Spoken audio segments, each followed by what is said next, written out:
꺼지지 않는 나라 감당할 수 있겠니?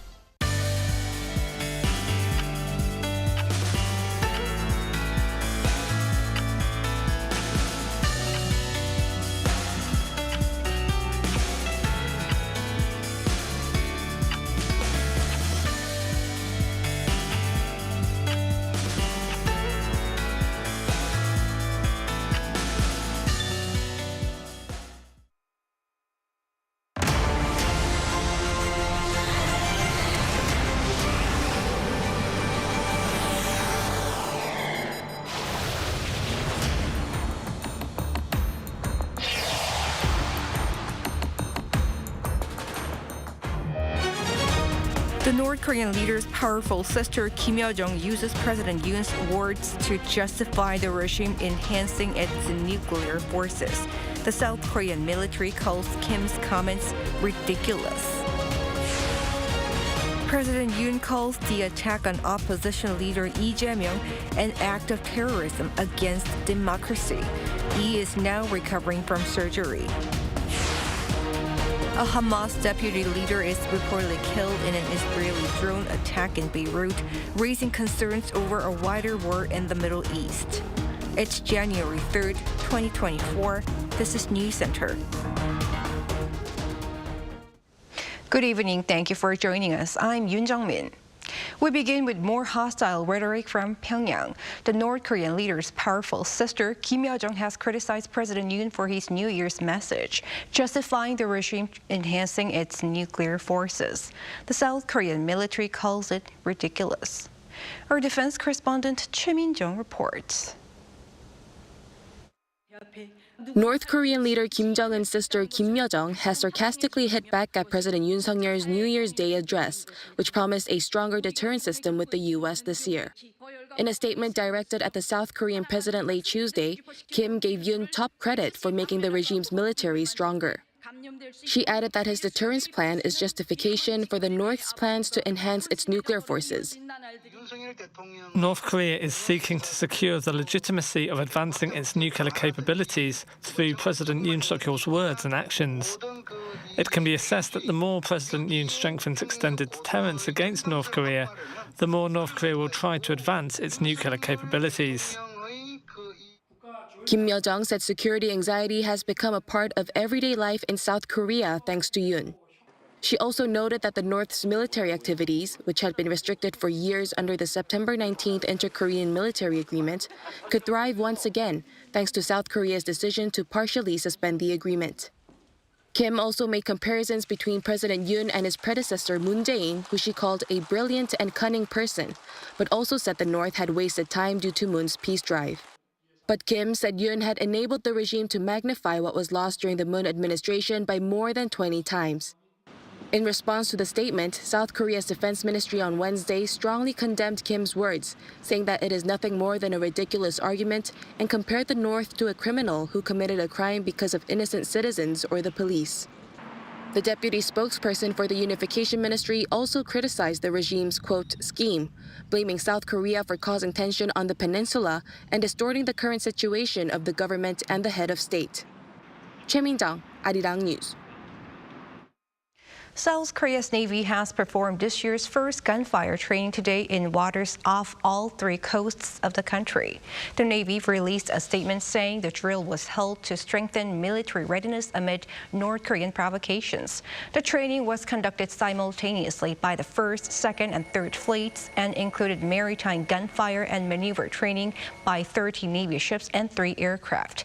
South Korea's Chief of Naval Operations Yang Yong-mo said it's important to clearly acknowledge the serious security situation amid North Korea's continued provocations. The chief added the basis of military readiness comes from the strong willingness to lay down one's life to protect the nation's sea. North Korea remains a major security concern for the Yoon administration as it enters 2024, as thus broader economic stability amid the presence of external variables. Our presidential correspondent Oh Soo-young touches upon some of the pending tasks ahead. South Korea's diplomacy in 2024 will focus on building up minilateral networks, small coalitions of like-minded countries, to overcome risks to national and economic security.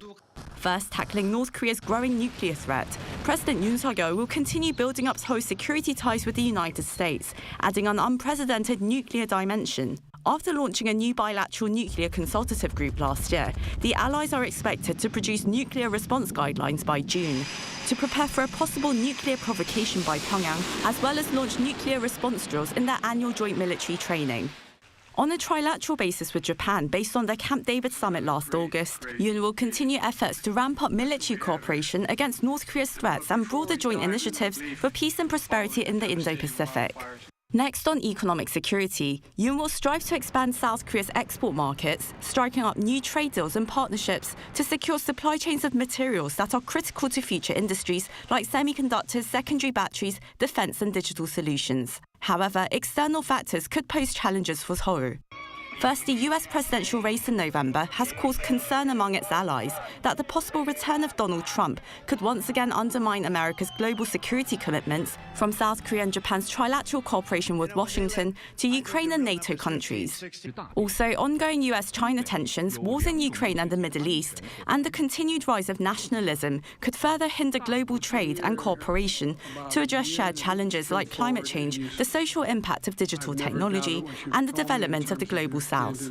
If and when Trump comes back to the White House, there will be a great need for other countries, the current allies of the United States, to work together even more closely. So these are all the actions being taken, efforts being made by all players around the world, with the possible new face of the United States government in mind. And so it's really critical for Korea to strengthening its cooperation with these kind of key allies, going beyond the traditional allies like Japan and the United States.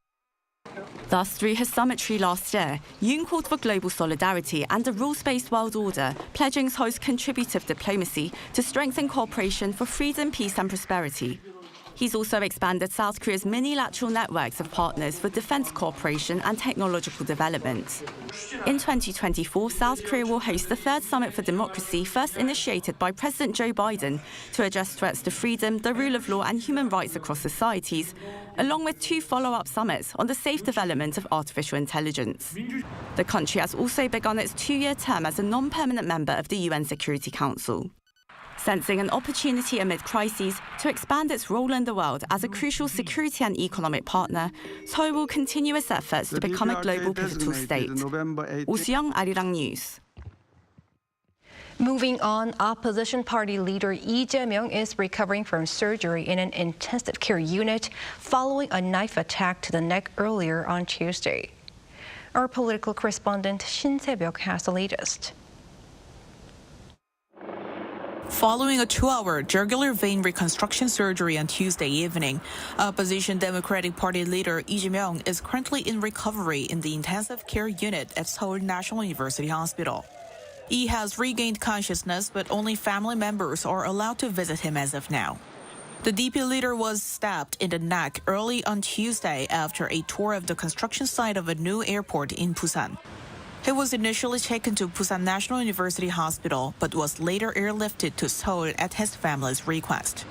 A male suspect was arrested at the scene and has been identified as a man born in 1957, surnamed Kim. The police are likely to request an arrest warrant as early as Wednesday for the assailant on charges of attempted murder. On Wednesday, the Democratic Party convened an emergency assembly to discuss the party's future operations. After the meeting, they announced plans to establish a specialized response unit focusing on the recent assault on their party leader.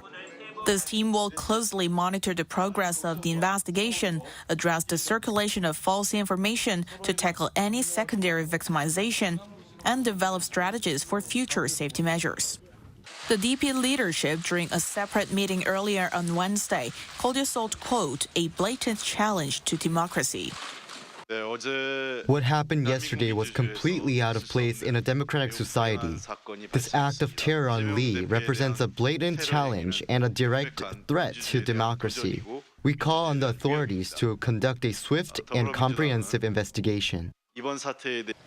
As for the investigation into the stabbing incident, prosecutors have set up a team to look into the attack. The National Police Agency has also formed a 69-member special investigation team to conduct a thorough and swift inquiry. Separately, the police have also formed a dedicated protection team for key political figures, including party leaders, following the recent assault on Lee. This is a departure from the usual protocol where personal security teams are typically deployed for such individuals only during the official campaign period starting 14 days before an election. This year's general elections begin their campaign period on March 28th. 신세벽, Arirang News. And President Yoon labeled the shocking attack on the opposition leader an act of terrorism against liberal democracy as he hosted a New Year's gathering today for key state officials. He also vowed to do more in 2024 to improve the living of the people. Our presidential office correspondent Kim Do-yeon has more. President Yoon Suk-yeol at a New Year's gathering with key state officials on Wednesday expressed the will to work harder towards improving people's livelihoods. The attack on Lee Jae-myung was also addressed. President Yoon acknowledged the main opposition party leader's absence due to being hospitalized and labeled the attack a form of terrorism. 테러라고 하는 것은 그 어떤 것이든 간에 피해자에 대한 가해 행위, 범죄 행위를 넘어서서 인간의 자유를 억압하고 자유 사회를 지향하는 우리 모두의 적이라고 할 수 있습니다. 자유민주주의의 적입니다. Other leaders of the nation's constitutional institutions also addressed the seriousness of the incident and encouraged those in attendance to work towards improvement. All members of the judiciary branch commit to never tolerating violence in any case and to making the utmost efforts to ensure that trials are conducted solely according to law and principles. We hope that the government and the National Assembly can unite people to overcome this crisis and that this year will be one of bold change, thereby creating new hope. Addressing the 200 in attendance, President Yoon said all efforts will be toward improving people's livelihood and called for close cooperation across all sectors. 3 ordinary citizens who showed extraordinary courage and warmth in 2023 received praise. This includes a nurse who was off duty when she saved an unconscious person at a department store, and a high school student who invented a tool to check whether a car crash was due to unintended sudden acceleration. 우리가 이런 시민을 격려하고 또 이런 분들의 정신을 널리 국민들이 공감할 수 있도록 하는 것이 우리 민생과 또 국민의 행복한 사회를 만드는데 정말 의미가 있는 거라고 생각합니다. In the meantime, President Yoon Suk-yeol also gave appointment letters to the new ministers who took office following the recent cabinet reshuffle. This includes the new Deputy Prime Minister of Finance, Choi Sang-mok, and Minister of Patriots and Veterans Affairs, Kang Jung-hae. Kim Do-yeon, Arirang News. 이상으로 수요식을 마치고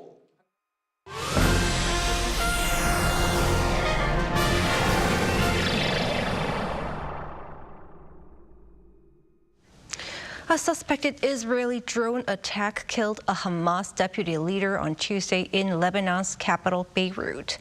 This adds to worries that the war could expand beyond the Gaza enclave. Lee Jae-myung reports. A suspected Israeli attack in Beirut's southern suburb of Dahiyeh on Tuesday night has killed senior Hamas official Saleh al-Arouri, known to be second in command in Hamas's Politburo.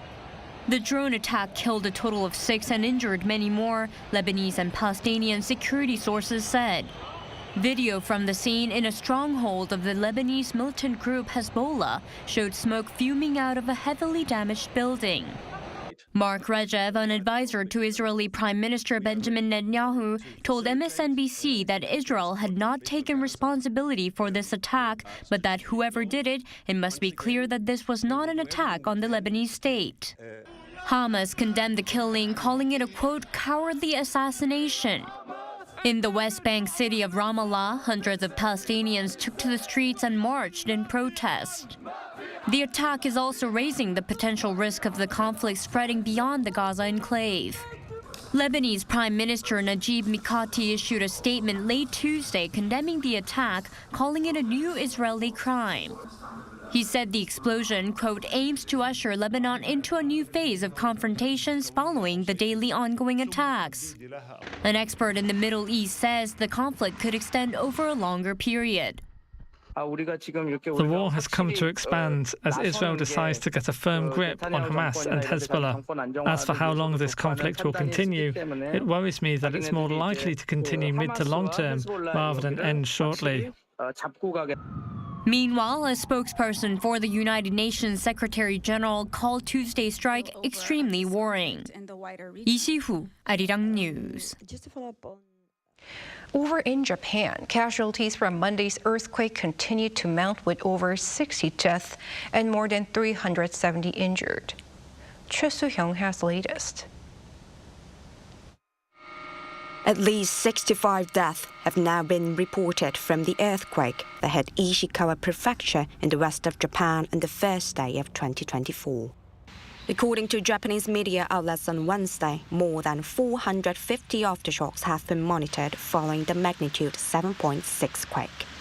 An estimated 370 people were also injured in Ishikawa Prefecture and neighboring areas.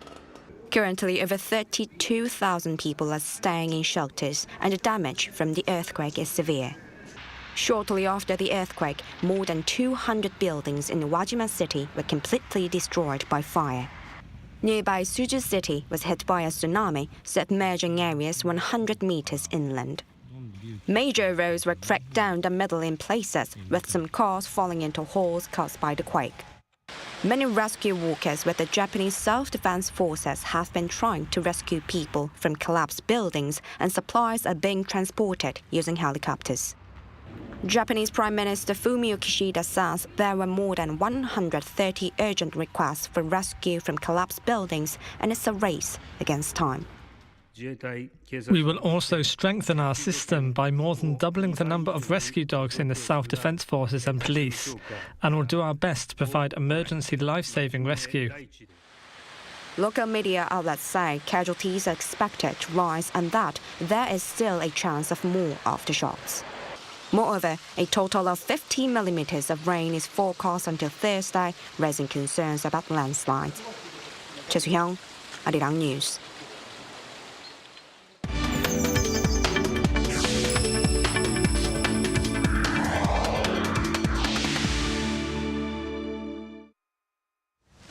Last year, there was an unprecedented number of people being forcibly displaced, driven by the wars in Ukraine and Gaza, regional conflicts, and natural disasters. And there are many people around the world working to make things better. Chun Hae-kyung, the head of the UN Refugee Agency's Korea office, is one of them. Our Song Yoo-jin listened to her insights on the global refugee situation and also her inspiring personal story. A very challenging year. That's how Chun Hae-kyung, the representative of the United Nations High Commissioner for Refugees Korea, describes the year 2023. Last year, the world saw a record number of more than 114 million people displaced, including refugees and asylum seekers. We have seen the situation in Ukraine continue to evolve. We have seen Sudan evolving a situation there, Gaza, as we still see on the news, and then also like earthquakes. As the first Korean national to lead the UNHCR's Korean office, Ms. Chun brings over 2 decades of experience in refugee and humanitarian work. Her journey began with listening to stories about the Korean War growing up. Our parents' generation worked so hard to build the country, right? So, and I grew up outside Korea when I was a child, so I was also very much interested in minority issues, right? So I did study refugee migration issues, and I think naturally I ended up in the UNHCR. Looking ahead, she hopes things will get better in the new year. Hopefully, politics and humanitarian assistance can be divided so that we could work in the areas where people need our assistance. And she sees a significant role for South Korea in addressing these challenges. It has substantially increased its ODA share, and there has been very positive pledges to UNHCR, but also to other agencies, right, and organizations. And also we see that with the Republic of Korea joining the UN Security Council 24 and 25. Beyond governmental efforts, last December, 8 religious groups in Korea submitted the first ever joint pledge of its kind to the UNHCR's Global Refugee Forum.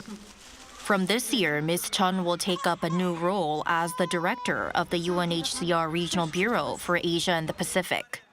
Describing her term in Korea as rewarding, she recalls working on the country's lack of universal birth registration.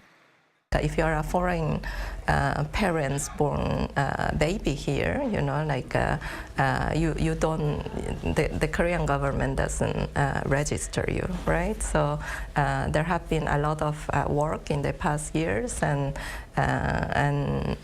you know, related legislation has been under discussion now. So the reason why I started joining the UN. And 20-something years later, I come back to Korea and I am working on the same issues, right? Senses the gravity of the greater responsibility, Ms. Chun says she is ready. I think in the region we have many states with different interests, but when it comes to refugees, as it was shown at the Global Refugee Forum, hopefully we can come together and I can be a constructive bridge to do that. 송유진, Arirang News.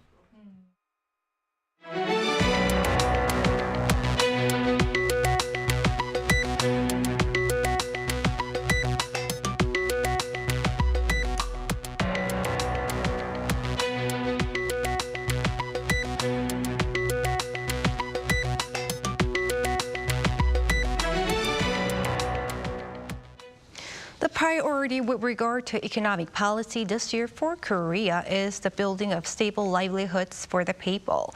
During a party government consultative meeting on this Wednesday, Finance Minister Choi Sang-mok added that the government plans to achieve this goal by focusing on 4 key areas: ensuring the costs of living, tackling potential risks, creating a dynamic market environment, and adapting policies for future generations. He also touched upon broader concerns amid the burden of high prices and high interest rates on the public, and maintain an overall optimistic outlook with regard to Korea's economic rebound for the new year.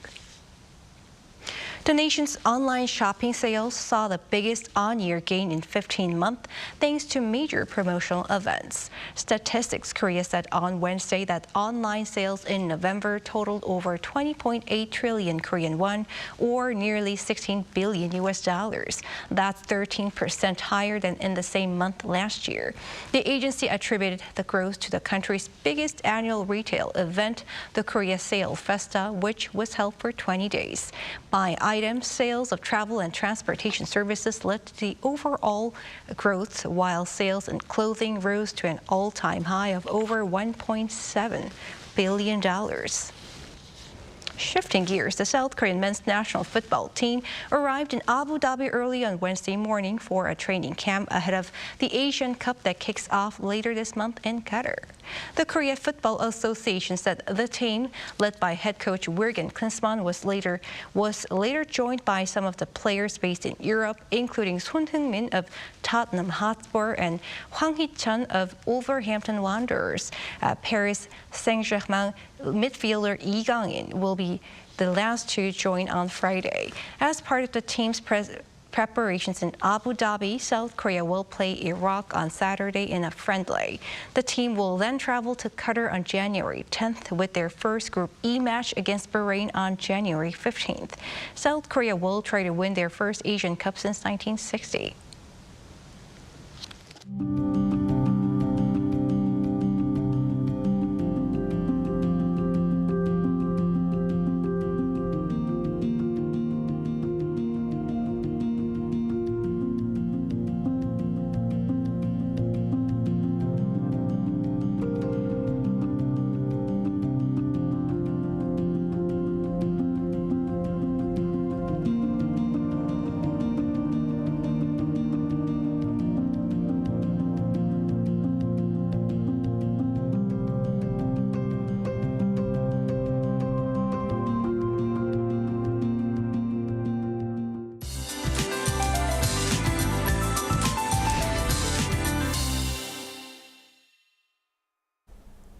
There will be a brief cold snap tomorrow morning.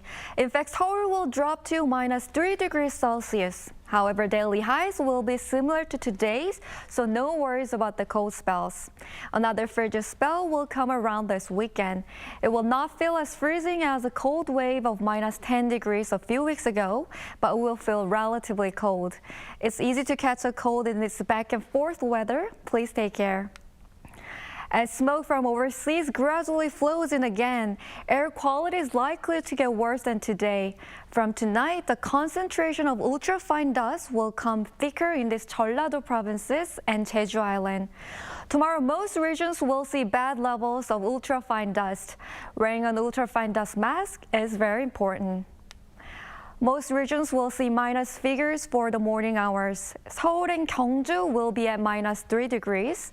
Highs in Seoul will get up to 6 degrees. Gyeongju and Busan, 10 degrees Celsius. The sub-zero cold is expected to return from the weekend. That's all for Korea. Here are the weather conditions around the world.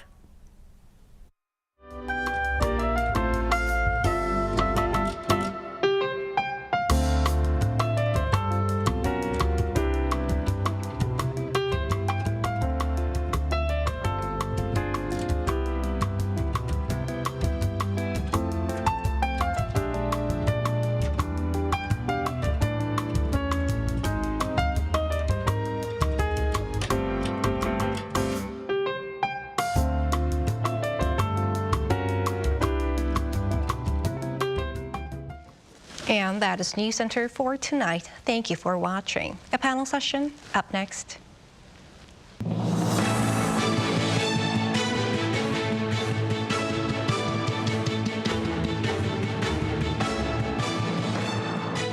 하나, 둘, 셋.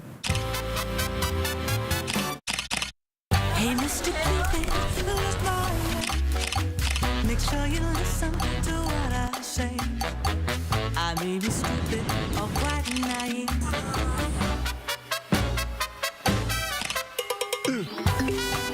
끝없이 쏟아지는 포토스팟. 휴대폰 한 대로 감당할 수 있겠니? Arrow straight through my heart. 웰컴.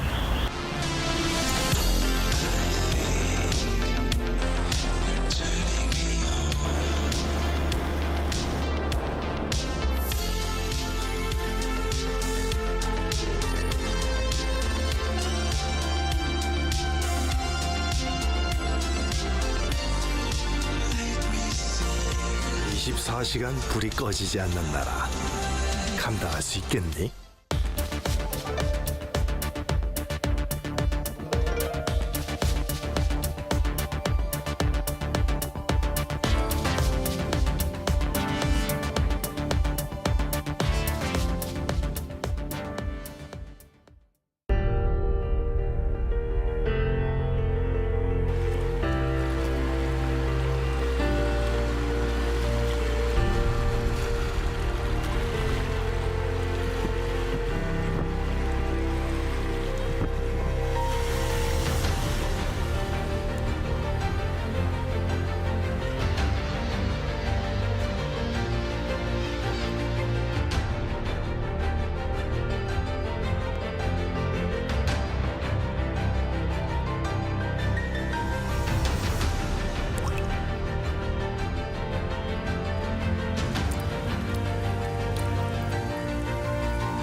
Hello everyone, it's Wednesday and you're watching Within the Frame. I'm Kim Bo-kyung. Two hostile countries in the state of war. This is how North Korea's leader Kim Jong-un defined the two Koreas as he wrapped up a key political meeting over the weekend. While saying there is no more reason to consider the South as a counterpart for reconciliation or unification, the regime is already discussing ways to dismantle the department in charge of relations with Seoul. With many media outlets projecting North Korea's provocations to continue before major elections, how do experts see the current tensions on the peninsula? For more on this, we invite Dr. Go Myung-hyun, a senior fellow at the Asan Institute for Policy Studies. Welcome, Dr. Go. Happy New Year. Happy New Year. And we also have Dr. Mark Berry, Associate Editor Emeritus of the International Journal on World Peace. Good to see you, Dr. Berry. Yes, good evening and Happy New Year to you both. Happy New Year. Now, first question to our Dr. Go. Instead of making a specific New Year's speech, Dr. Go, North Korea shared regime leader Kim Jong-un's remarks from the key meeting of the ruling Workers' Party of Korea. Is this how North Korea usually delivers its resolutions for the new year? It has become the new normal for North Korea. It used to be that Kim Jong-un would mark the first day of the year with a speech, a New Year's speech. That's been the case since 2013 at least, and that trend continued up until 2020, when he suddenly stopped giving speeches, New Year speeches, and instead replaced them with this kind of announcements detailing the results of the previous or last day of the year's meeting of the Central Committees Central Committee meeting of the North Korea's Workers' Party. And so, in that sense, I think it's not unusual anymore, in the sense that he has set in as a trend, as a pattern.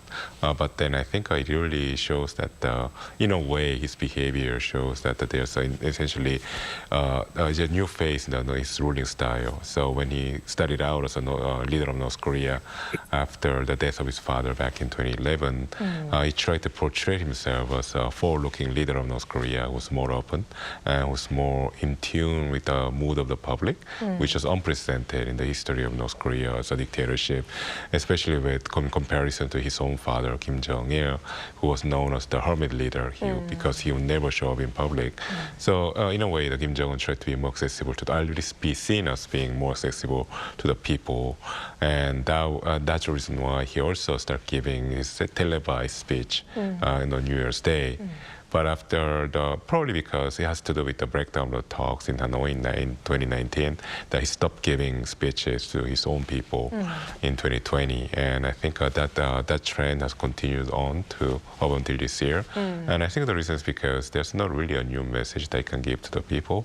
The message is after 2019, his message to the people has been pretty consistent, essentially detailing all the bad news that people have to face for the rest of the year, which is a privation. So no more economic development, and also more struggle, meaning they have to focus all their energy in developing nuclear and missile technologies, which deprives the North Korean people from access to food and economic growth. So I think that's the reason why he's not really giving public speeches anymore. All right, I see. Thank you for your explanation, Dr. Go. Now, Dr. Berry, let's talk about Kim's specific remarks then. During the year-end key party meeting, Kim defined inter-Korean ties as relations between two states that are hostile to each other. What do such words hint at? I think like a snail that's afraid of the environment, North Korea is finally retreating into its shell.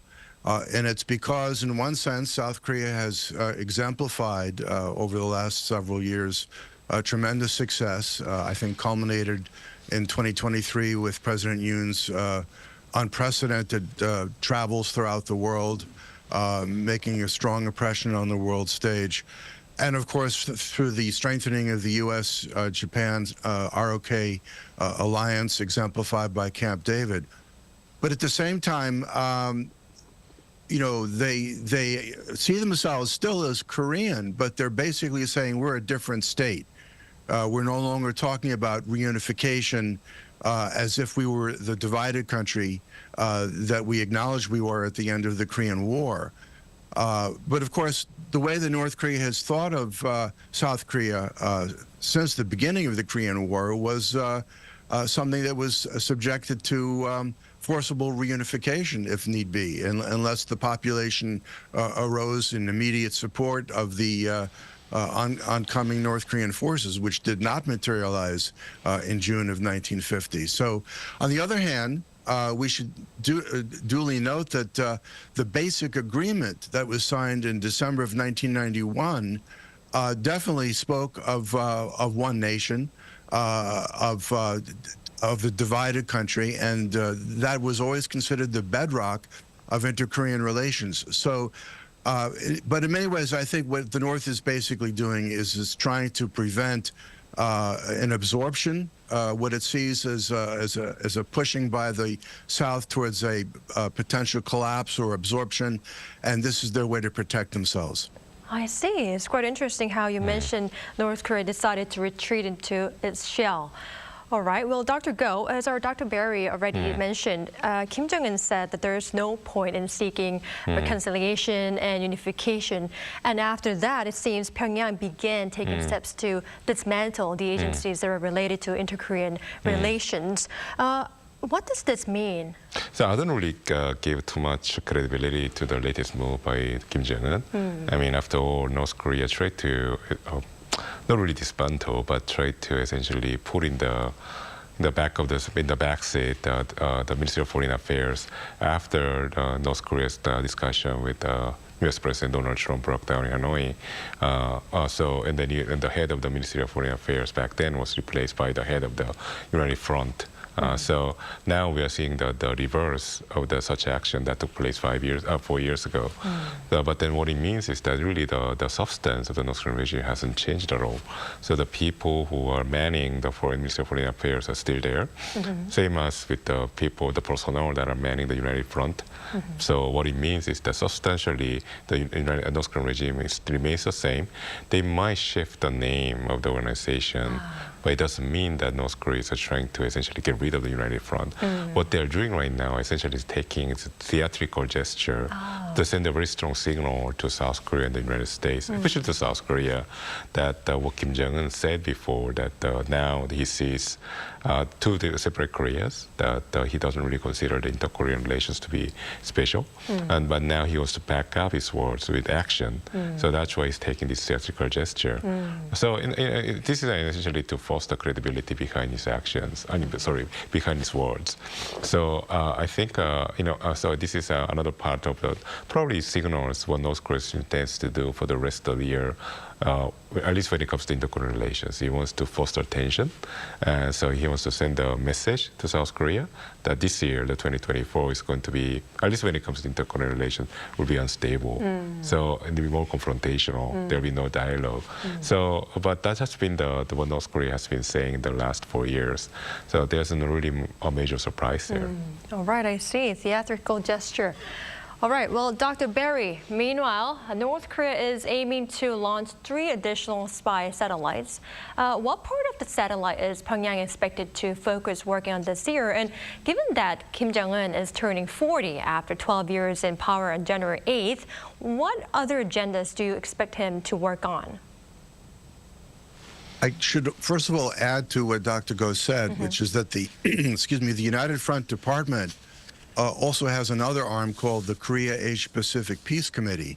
And back in the day when Americans were allowed to travel without a special U.S. passport to North Korea, that was the main conduit for NGOs and academic organizations to deal with North Korea. So again, this is the snail going back into its shell syndrome that I think we need to highlight. As far as the satellite launches are concerned, I think the most important thing North could do is show they can consistently launch. And he's sort of in the position, Kim Jong-un, of being the Korean Elon Musk. He's got to show that the homegrown missiles can consistently launch and then improve the payloads and ultimately improve the quality of the satellites and the image resolution that they launch. So I think that basically those kinds of successive, consistent achievements will speak for themselves.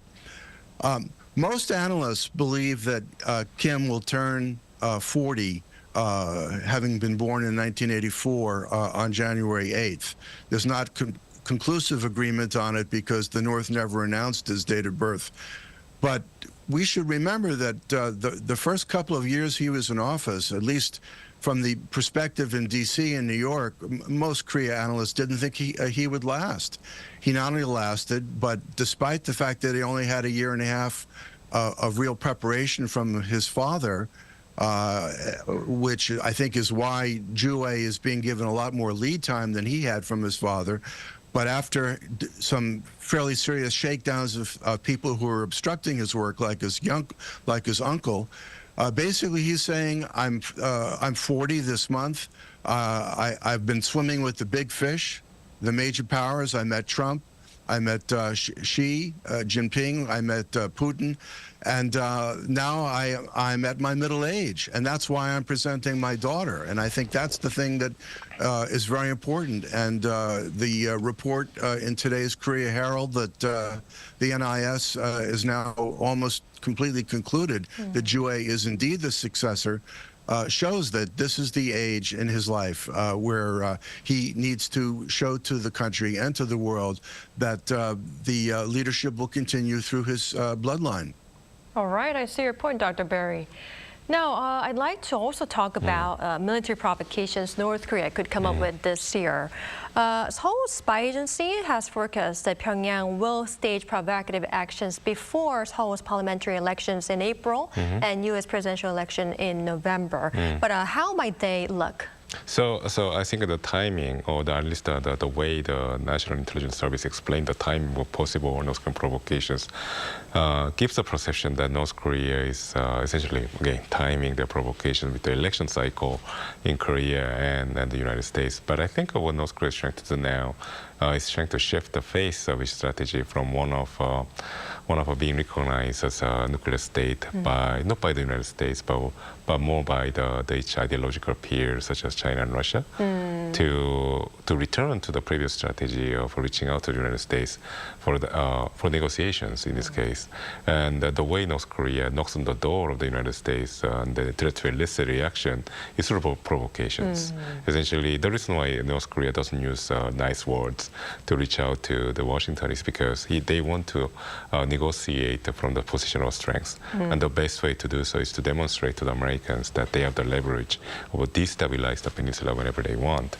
So I think that they are probably engaged in preparing for switching the face of a strategic approach towards the United States. So up until this year, North Korea has been very quiet. They focus more in the relationship with Beijing and Moscow. But now, especially the election in the United States coming up, probably North Korea is trying to show some teeth. And then I think that could manifest itself in form of provocations. But now the problem is that North Korea faces a dilemma. So when it comes to strategic provocation, such as a missile test and even a nuclear test, these are the types of provocations that we are used to. But then I guess for South Koreans especially, we are more concerned about the more regional or limited provocation alongside the demilitarized zone or the non-limit line. But I think North Korea's dilemma is that the South Korea and the United States have such a technological edge over North Korea that, especially when it comes to surveillance and then intelligence gathering, that it's very difficult for North Korea to mount a surprise attack, which would be a nasty form of provocation that everybody fears here in Seoul. So I think North Korea will have to be very thorough in their preparation. So I think they might even be thwarted from carrying out such provocations, instead focus more on and engaging more in a more usual type of provocation, such as missile test. So I think rather than a limited provocation against South Korean forces, I think the most likely form of provocation that we'll see this year could be the nuclear test. The seventh nuclear test that has been anticipated for such a long time might finally happen this year. I see. So it needs to show its teeth in order to boost its leverage, and the highest possibility is nuclear test. Yes. All right, I see. Now, Dr. Berry, we cannot leave out North Korea's ties with Russia and China. This year marks the 75th anniversary of North Korea establishing ties with China. And so how do you expect Pyongyang to further boost ties with Beijing and even Moscow? On a pro forma level, certainly because it's the 75th anniversary, not only of ties, but of the founding of the People's Republic of China, I think Kim will give all of the verbal accolades that he can possibly muster. However, he's dealing with a President Xi who's in his third term as party leader, and he's implacable. And in fact, I have been consistently maintaining that President Xi does not permit a nuclear test because it creates instability in the region that is under the suzerainty of China. It's a region that is really China's backyard. Some analysts are predicting that this is the year that Kim will go and finally see President Xi. Well, they were supposed to do that in February 2019 after a supposedly successful Hanoi summit, but that didn't happen. And instead, he took a train ride all the way home and he bypassed Beijing.